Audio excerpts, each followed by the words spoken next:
power, money, fear, and revenge. This is the world of the Mafia. For decades, the mob has thrived in the shadows, creating an empire that stretched from smoky back rooms to the glittering casinos of Las Vegas. At the center of it all stood the mob bosses, men who commanded respect through terror, who made fortunes out of crime, and who built legacies on blood. They weren't just criminals. They were rulers of an underworld where loyalty was sacred and betrayal was a death sentence. Every handshake came with suspicion.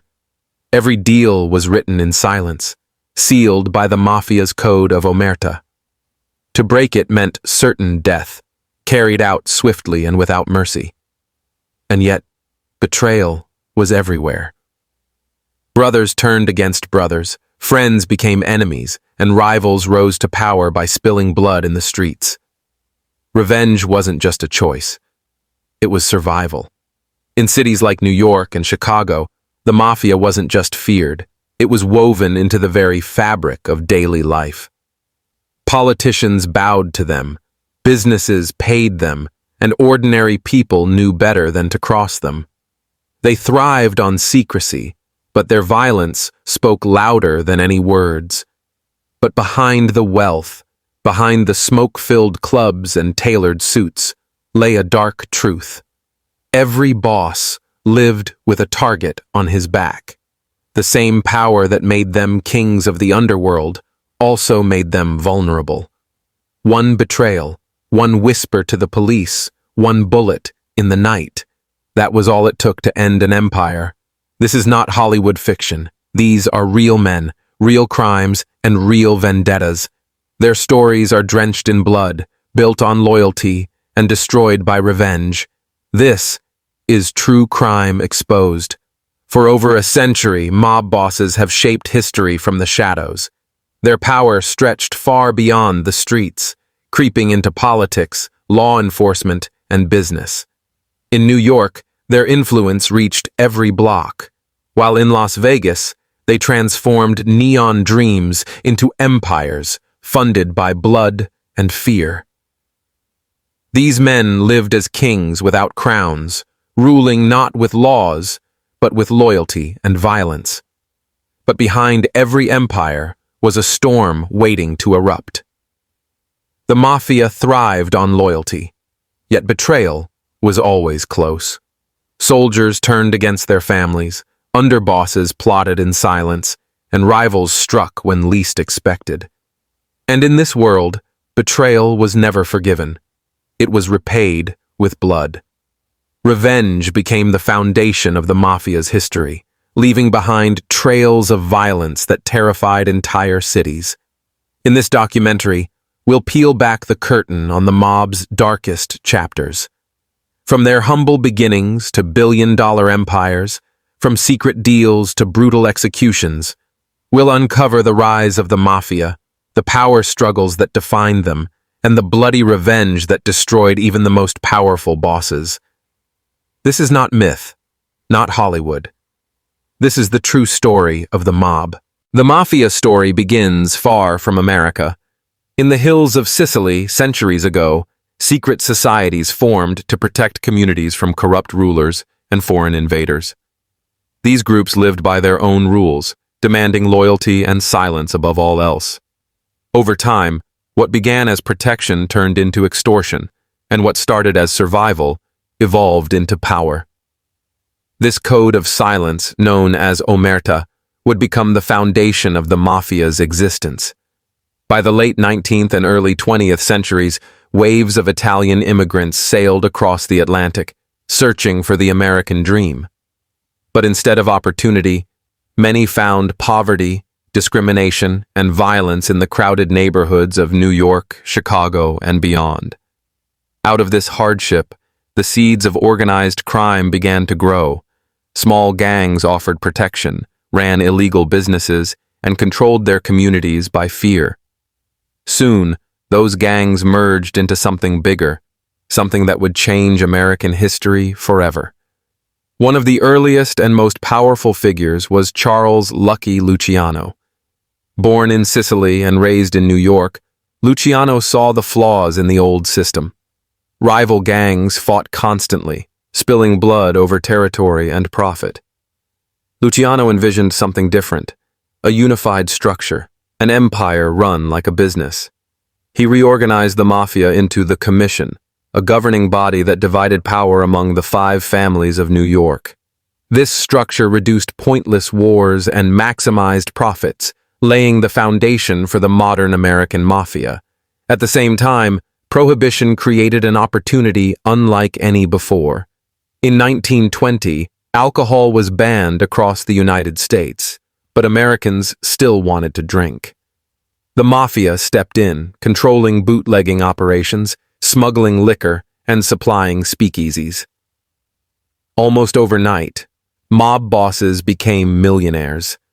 Al Capone, the infamous Chicago gangster, rose to power during this era. Charismatic yet brutal, Capone turned Chicago into his personal kingdom. He bribed police, politicians, and judges, ensuring his empire thrived. Yet his reign was also soaked in blood, most notoriously with the St. Valentine's Day Massacre, where 7 rivals were gunned down in cold blood. The rise of the mob bosses was not just about violence, it was about strategy. These men understood power better than anyone. They built networks that stretched from street corners to city halls. They controlled unions, businesses, and construction companies. For every brick laid in a city, for every truck on the road, there was often a mobster behind it collecting a cut. To ordinary people, they appeared untouchable, almost mythical. But to those inside, the Mafia was a deadly game where trust was rare, and survival depended on both loyalty and ruthlessness. The 5 families of New York, Luciano, Genovese, Gambino, Lucchese, and Bonanno, emerged as the most powerful criminal organizations in the country. Together, they created an empire that stretched across America. And yet, their rule was not without conflict. Power struggles were inevitable. Every boss had enemies, and every family had rivals. Blood was spilled not only on the streets but also in boardrooms and backrooms, where betrayal could come with a handshake. By the mid-20th century, the Mafia was no longer a collection of immigrant gangs. It was a shadow government. The mob bosses had influence over city mayors, senators, and even national policies. They controlled entire industries, from casinos in Las Vegas to shipping ports on the East Coast. Behind their sharp suits and expensive cigars was an iron grip that dictated who lived, who prospered, and who disappeared.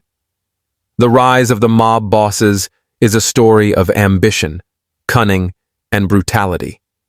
These men came from nothing, yet they built empires that rivaled legitimate corporations. They lived as kings in a hidden world, commanding loyalty, respect, and fear. But as their power grew, so too did the dangers around them. Because in the Mafia, no throne was secure, and every rise carried with it the shadow of betrayal. This was just the beginning of the Mafia's bloody story. And as we move deeper into history, we'll see how the mob turned raw violence into billion-dollar businesses, and how revenge became their most powerful weapon. The Mafia did not just survive in America, it thrived. And once mob bosses realized the scale of their power, crime became more than just survival. It became business. Organized, calculated, and ruthless business. Bootlegging during Prohibition had given the Mafia its first fortune, but when the ban on alcohol ended in 1933, the mob quickly adapted. They shifted into new industries: gambling, loan sharking, extortion, and later narcotics. They controlled unions, shipping docks, construction companies, even garbage collection. If there was money to be made, the Mafia found a way to take a piece of it. Their greatest strength wasn't just violence, it was influence. Mob bosses understood that bullets could silence one man, but money could buy entire systems. Police chiefs were paid to look the other way. Judges were bribed to drop cases, and politicians accepted envelopes of cash to pass laws that favored the mob. In cities like New York, Chicago, and Las Vegas, It often felt as if the Mafia had more control than the government itself. Las Vegas became the crown jewel of Mafia enterprise. Mob families funneled money into casinos, using them as both profit machines and fronts for laundering illegal cash. Hidden rooms and false records allowed them to skim millions from the gambling tables. Behind the glitz and glamour of the Vegas Strip, the Mafia's hand reached into every casino chip and every slot machine pull. But power came with blood. For every dollar earned, there was a life at risk. Loan sharks preyed on desperate families. Those who couldn't repay were beaten, crippled, or killed. Business owners who refused to pay protection money often found their stores burned to the ground. Rivals who challenged the Mafia's grip ended up in shallow graves. Violence wasn't random. It was a message. Every body left in an alley, every car bomb, every public execution was a reminder: defy the mob, and you die. The mob bosses used fear as their most effective weapon. Ordinary citizens knew better than to speak out. Witnesses vanished, jurors were threatened, and prosecutors lived in constant fear of retaliation. The Mafia didn't just silence its enemies. It silenced entire communities. In some neighborhoods, the mob wasn't just feared, they were respected, even admired. For many poor immigrant families, the mob provided jobs, food, and protection when the government failed to. But make no mistake, that protection came at a price, and it was always paid in blood. The 5 families of New York, Lucchese, Gambino, Bonanno, Colombo, and Genovese, stood as the most powerful criminal syndicate in the United States. Each family had its own boss, underboss, consigliere, and crews of soldiers. Together, they controlled billions of dollars in both legal and illegal businesses. Yet beneath the surface, alliances shifted constantly. Loyalty lasted only as long as it was profitable. Betrayal was always around the corner, and revenge was always waiting in the shadows. One of the most feared bosses of this era was Vito Genovese. Known for his cold brutality, Genovese expanded the Mafia's power into narcotics trafficking, earning fortunes, but also bringing unwanted attention from law enforcement. Meanwhile, in Chicago, the outfit continued to dominate gambling and racketeering, carrying on the bloody legacy of Al Capone. Each city had its kingpins, each with their own empire, but all united by the same principles: money, fear, and blood. To the public, mob bosses often looked like successful businessmen. They wore expensive suits, drove luxury cars, and dined in the finest restaurants. But their power was built on violence and intimidation. Every smile hid a threat, and every deal carried the weight of death. The Mafia had transformed from street gangs into an empire. Their power wasn't just in their guns, but in their ability to bend entire societies to their will. And yet, the higher they rose, the more fragile their empires became. Because for mob bosses, the real enemy wasn't always the police. It was each other. And as history would soon show, when betrayal struck inside the Mafia, the streets would once again run red with blood. In the Mafia, loyalty was everything. Without it, the entire empire crumbled. Soldiers swore their lives to their bosses, families bound themselves together with blood oaths, and the code of silence, omerta, ensured that secrets stayed buried. To betray that code was to sign your own death warrant. But betrayal was inevitable. No matter how strong the brotherhood, greed, ambition, and fear always found their way in. And when it did, revenge followed with merciless precision. One of the earliest and bloodiest betrayals came during the Castellamarese War of the late 1920s. 2 powerful mafia bosses, Joe Masseria and Salvatore Maranzano, waged a violent struggle for control of New York. Streets turned into battlefields as soldiers on both sides were gunned down, but in the end, it was betrayal from within that decided the war. Lucky Luciano, once Masseria's loyal lieutenant, switched sides. In 1931, Masseria was lured to a restaurant and shot dead while playing cards. Not long after, Luciano arranged Maranzano's assassination too, eliminating both rivals and crowning himself the new king of the Mafia. It was the perfect example of how betrayal shaped the mob, and how revenge sealed its fate.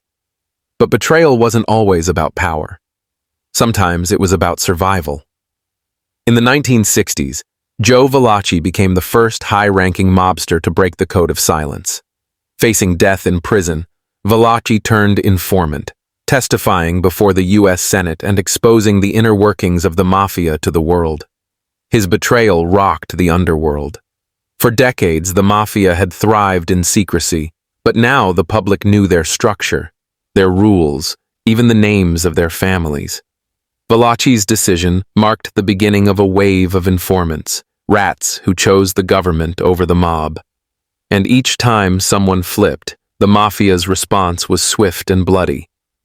Revenge in the Mafia was not simply punishment, it was tradition. Betrayers were hunted down and killed in brutal, symbolic ways. Some were shot in public to send a message.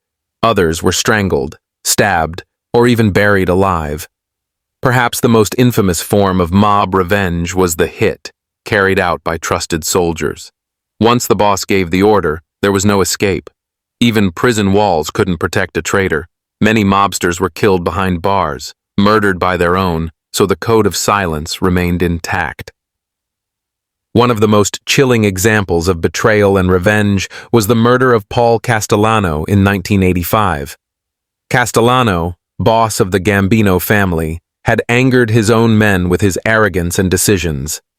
His underboss, John Gotti, saw an opportunity. With silent approval from other families, Gotti arranged Castellano's assassination outside a Manhattan steakhouse. On a cold December night, gunmen ambushed Castellano and his driver, killing them in the street. It was bold, it was brutal, and it sent shockwaves through the underworld. Gotti's betrayal turned into his rise, but it also painted a target on his back for the rest of his life. The cycle of betrayal and revenge never ended. Families plotted against one another. Soldiers turned against bosses. Friends became enemies overnight. In the Mafia, trust was fragile, and every word spoken carried weight.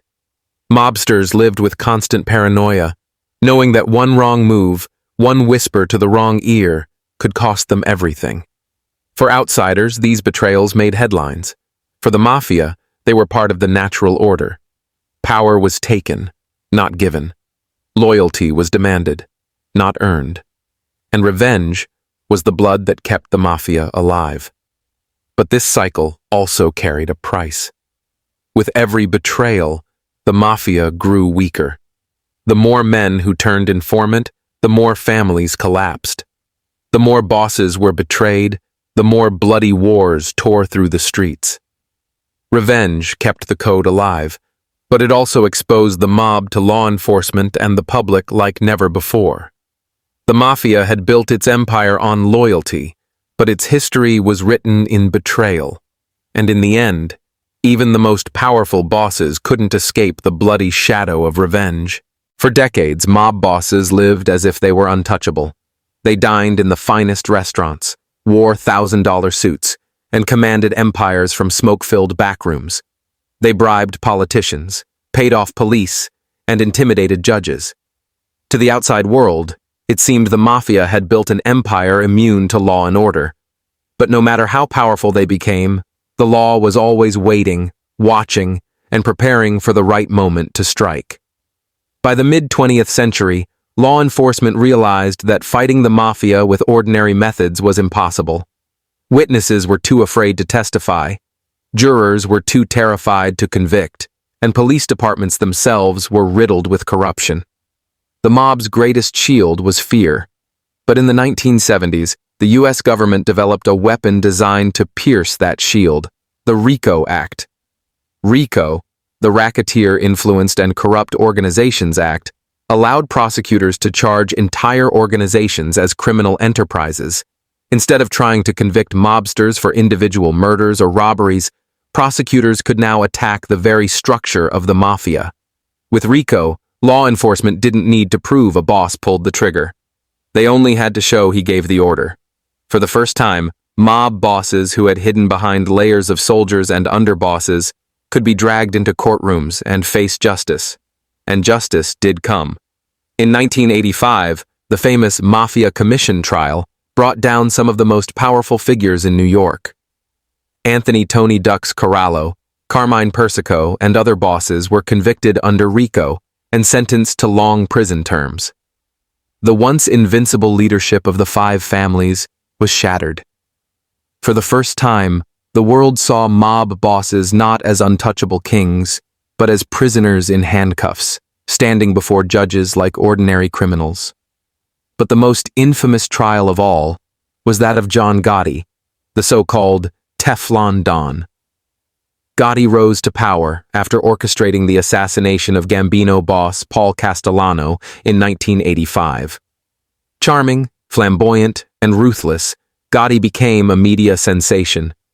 He strutted through New York in silk suits, flashing smiles to reporters, earning headlines and a reputation as the mob boss who couldn't be convicted. Time and again, charges against him collapsed, juries were intimidated, and witnesses vanished. For years, it seemed no courtroom could hold him. But in 1992, the government finally cracked Gotti's armor. With testimony from his underboss-turned-informant, Sammy the Bull Gravano, Gotti was convicted of multiple murders, racketeering, and conspiracy. The Teflon Don became the Velcro Don, sentenced to life in prison without parole. His trial marked a turning point in the Mafia's war with law enforcement. If even John Gotti could fall, no mob boss was truly safe. Yet prison didn't stop the Mafia.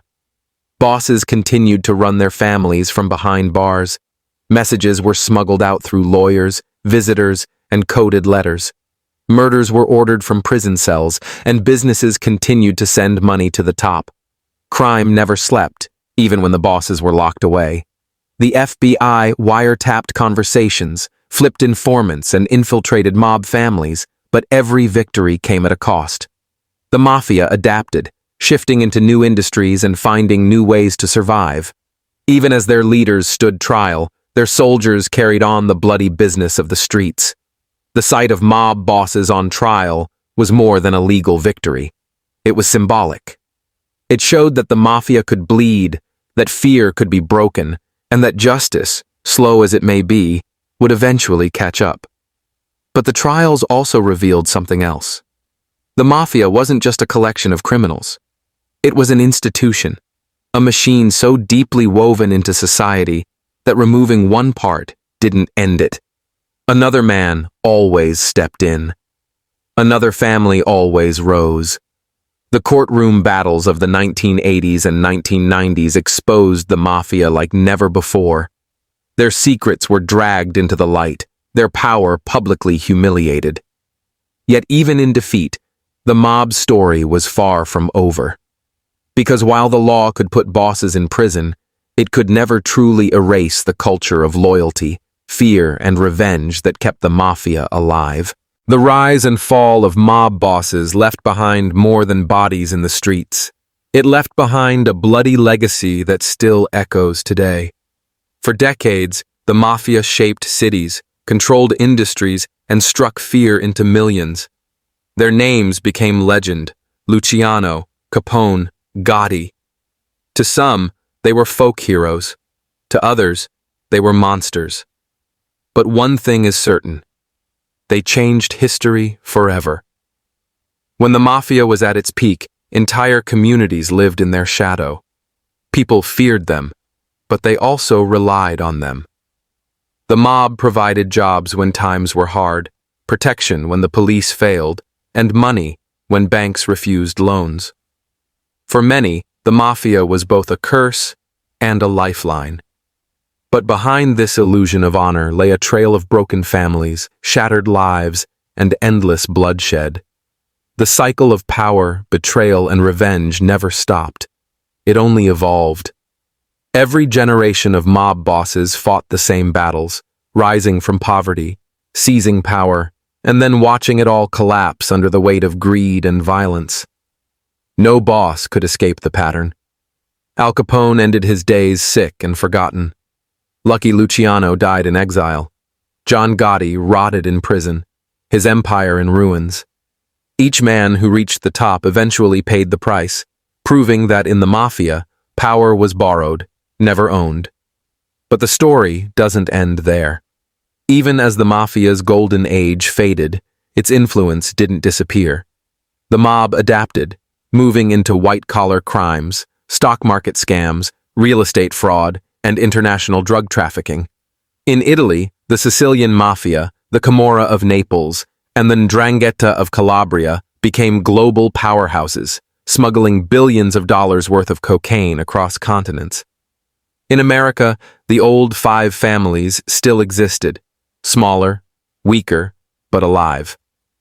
The Mafia never truly dies. It changes shape, hides in shadows, and waits for opportunities. Today, the Mafia's power looks different. Gone are the days of flashy bosses giving interviews in silk suits. The modern mob is quieter, smarter, more cautious. But the same code still applies. Loyalty remains sacred. Betrayal still means death. And revenge, as always, is never far behind. The bloody legacies of the Mafia are not only written in history books, but also in the lives they destroyed. Children grew up without fathers, wives buried husbands, and neighborhoods carried scars that will never fully heal. The mob bosses gained fortunes, but they left behind only fear and grief. For every skyscraper they helped build, there was a family left in ruins. For every casino they ran, there was blood on the money.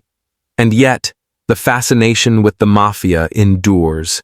Movies, books, and television shows turned mobsters into icons of power and rebellion. They were glamorized as men who played by their own rules, who lived by honor in a corrupt world. But the truth is far darker. Behind the romantic image lies a history of violence, corruption, and endless revenge. So what can we learn from the Mafia's story? Perhaps that power built on fear cannot last. That betrayal always finds its way in. That revenge never ends the cycle. It only fuels it. The Mafia's history is not just about crime. It's about human ambition, greed, loyalty, and the devastating cost of both power and vengeance. From the streets of Sicily to the skyscrapers of New York, the Mafia's shadow has stretched across generations. Their rule may be weaker now, their families smaller, their names fading, but the code they lived by still lingers. In whispers, in shadows, in crimes we never hear about. The mob bosses may be gone, but their legacy remains. A warning written in blood. Because in the world of the Mafia, power never came without a price, and that price was always paid in betrayal, in fear, and in revenge.